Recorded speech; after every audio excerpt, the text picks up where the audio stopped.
তাফসীর মাহফিল করছি কোরআনের নামে, এটা হচ্ছে ধোঁকাবাজি এবং প্রতারণা করছি আমরা।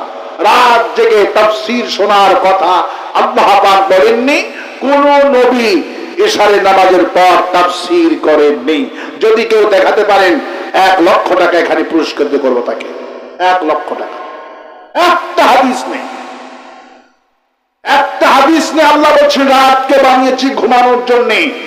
রাসূল সাল্লাল্লাহু আলাইহি ওয়াসাল্লাম, আবু হুরায়রা বলেছেন রাসূল সাল্লাল্লাহু আলাইহি ওয়াসাল্লাম মাগরিবের পর খেতেন আর ইশারের পর শোতেন।